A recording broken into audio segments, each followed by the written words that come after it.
भगवान शंकर जी माता सती का परित्याग क्यों कर दिए? क्योंकि जब चाहे कोई मनुष्य हो, चाहे कोई भक्त हो, चाहे कोई भी प्राणी जब भगवान पर शंका करने लग जाए तो समझ जाना विनाश निश्चित है। विनाश निश्चित है। माता सती को भगवान पर संदेह हो गया। माता सती को भगवान पर संदेह हो गया और माता सती ने परीक्षा लेने चल गई भगवान की। और जो वापस आई तो क्या बोलती है कि कछु न परीक्षा लीन गोसाई, किन प्रणाम तुम्हरे ही नाई। हमने कुछ परीक्षा नहीं ली, आप ही के जैसा प्रणाम करके चलिए, आप ही के जैसा प्रणाम करके चली आई। भगवान शंकर से आकर माता सती ने झूठ कह दिया कि कछु न परीक्षा लीन गोसाई, कीन प्रणाम तुम्हरे ही नाई। जब माता सती ने झूठ बोल दिया तो भगवान शंकर भी तो ध्यान पर ही थे। भगवान शंकर तो सब लीला देख रहे हैं कि माता सती सीता बनकर प्रभु के आगे आगे घूम रही है, प्रभु के आगे आगे घूम रही है। तब शंकर देखी धर ध्याना,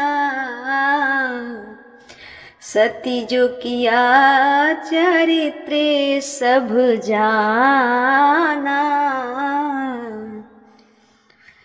हर इच्छा भावी बलवाना,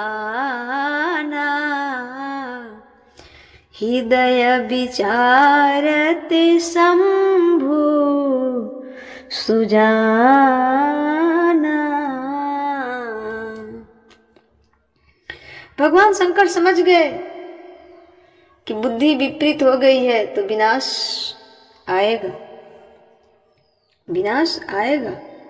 शंकर जी ने सती का त्याग कर दिया, हर इच्छा भावी बलवाना। यहाँ गोस्वामी तुलसीदास जी चुटकी लेते हैं। गोस्वामी तुलसीदास जी चुटकी लेते हैं, क्या कहते हैं? जल पे सर से बिकाई, देखहूँ प्रीत की रीत भली। बिगल हुई रसू जाई, कपट खटाई परत पुनी। दूध में थोड़ा सा पानी मिला दो तो पानी भी दूध के भाव में बिक जाता है। दूध में थोड़ा सा पानी मिला दो तो पानी भी दूध के भाव में बिक जाता है, परंतु उस दूध में थोड़ा सा नींबू निचोड़ देने से, नींबू मतलब खटाई, थोड़ा सा नींबू निचोड़ देने से पानी पानी अलग, दूध दूध अलग हो जाता है, दूध दूध अलग हो जाता है। उसी प्रकार अपने से झूठ बोलना यानी कपट खटाई परत पुनी। उसी प्रकार पति और पत्नी में जो प्रेम है, इस प्रेम को कपट खटाई, कपट मतलब खटाई फाड़ देती है, जैसे दूध में को फाड़ देती है। कपट मतलब झूठ, छल, पखंड। इसलिए रिश्तों में कपट नहीं होना चाहिए, रिश्तों में कपट नहीं होना चाहिए। और दूसरी बात मैं यहाँ यह समझाना चाहूँगी, इस कथा के माध्यम से हमें यह सीख मिलता है, एक मैसेज मिलता है कि भगवान के सामने ज़्यादा श्रृंगार पटार करके जाना आवश्यक नहीं है। अपने वास्तविक रूप में ही भगवान के चरण में जाओ। भगवान रूप को, बाहरी रूप को नहीं देखते, वो अंदर की सजावट को देखते हैं। अंदर से सजा के जाओ, बाहर जैसा स्वरूप है वैसा ही जाओ। माता सती तो खुद माता सती थी पर सीता बन गई। विनाश क्यों हुआ? रूप बदल के गई, रूप बदल के गई। पुतना की तरफ भगवान क्यों नहीं देखे? क्योंकि उन्होंने शकल बदल लिया, उन्होंने शकल बदल लिया। इसलिए भगवान के पास ज्यादा सज धज के, ज्यादा शकल बदल के जाने की कोई आवश्यकता नहीं है। भगवान के पास वैसे जाओ जैसा हो, जैसा हो, और हृदय में प्रेम, उत्साह, ये सब लेकर जाओ। ऐसे जाने से, रूप बदल कर जाने से कोई मतलब नहीं है। दूसरों का श्रृंगार तो कर लोगे कि फलाना ऐसे तिलक लगाया है, हम भी ऐसे तिलक लगा कर जाएं, भगवान हमें देख लेंगे। भगवान ने पीला पीताम्बरी धारण, फलाना पीला पीताम्बरी धारण करके जाता है, हम भी पीला पहन कर जाएं। फलानवा व्हाइट कलर पहनता है, हम भी व्हाइट पहन के जाएं। तो फलानवा के हृदय नहीं ला सकते हो ना, शकल तो बना सकते हो, पर भाव, प्रेम, वो कहां से बदल लोगे? इसलिए जिस रूप में हो, जैसे हो, उसी रूप में जाओ। जिस रूप में हो, जैसे रूप में हो, उसी रूप में भगवान के शरण में जाओ। दूसरे के देखा देखी मत करो। यदि कोई संत कोई वस्त्र अपना कलर अलग रखे हैं तो उसको मत देखा देखी करो, क्योंकि उसे सिद्ध किया गया है, वो सिद्ध करके रखे हैं। सब संप्रदाय की तिलक अलग होती है, सब संप्रदाय की सब नियम कुछ कुछ अलग होती है। भजना तो राम ही को है, परंतु संप्रदाय भी तो होता है ना।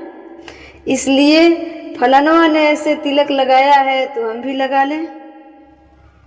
नहीं। फलानवा व्हाइट कलर पहनता है तो हम भी पहन कर जाए भगवान के पास? तो नहीं। फलानवा के तरह दिल नहीं बना सकते, उसके भाव के तरह भाव नहीं बना सकते हो। तस्वीर बदलने से क्या फायदा? भगवान तस्वीर नहीं देखते, भगवान तो हृदय देखते हैं, चित्त देखते हैं, चित्त में बैठते हैं। इसलिए माता सती ने रूप बदल कर गई, सीता बनकर गई। पूतना ने सुंदर सी स्त्री बनकर गई तो भगवान देखे ही नहीं। उसी प्रकार माता सती ने जब गई तो माता सती को भगवान प्रणाम कर लिए। तो भगवान के पास जाने के लिए बाहरी रूप की जरूरत नहीं है, वो हृदय देखते हैं। इसलिए किसी के शकल करने में नकल बिगड़ जाता है। जिसने शकल किया दूसरों का, उसका नकल बिगड़ गया। नकल करोगे शकल बिगड़ जाएगा, अकल बिगड़ जाएगा।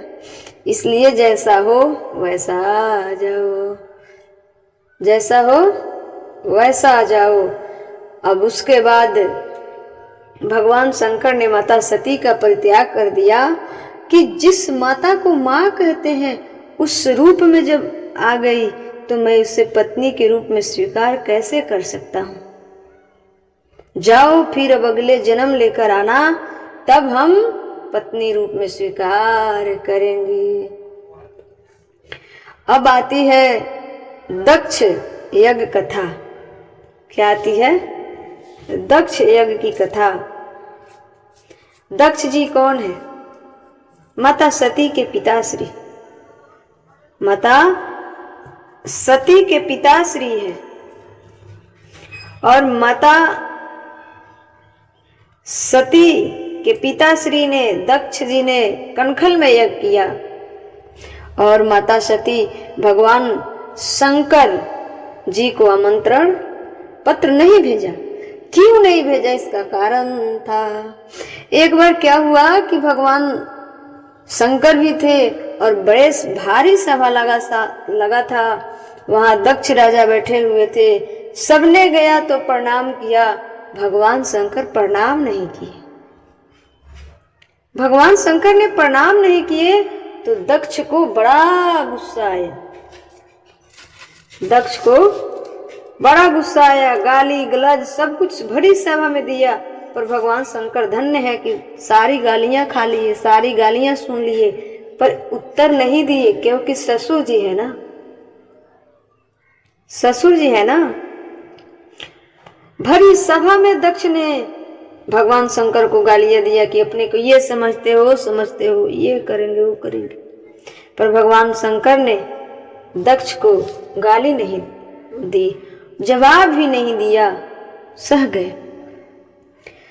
तो कनखल में जब दक्ष जी ने यज्ञ किया तो भगवान शंकर को आमंत्रण पत्र नहीं भेजा।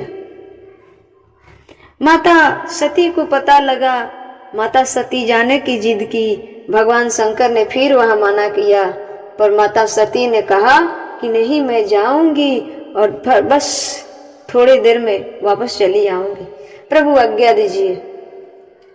भगवान शंकर बहुत समझाए कि बिना बुलाए मत जाओ, वहां आदर नहीं होगा, और तुम्हारे पिता हमसे ईर्ष्या करते हैं, मत जाओ तुम। माता सती ने नहीं मानी, क्योंकि हरि इच्छा भावी बलवाना, हरि की इच्छा भावी बलवाना है। जो हरि की चाह है वही होगा। हरि का चाह है कि ये जाए और इनका सती का दूसरा शरीर प्राप्त हो। इसलिए माता सती अपने जिद पर अड़ गई।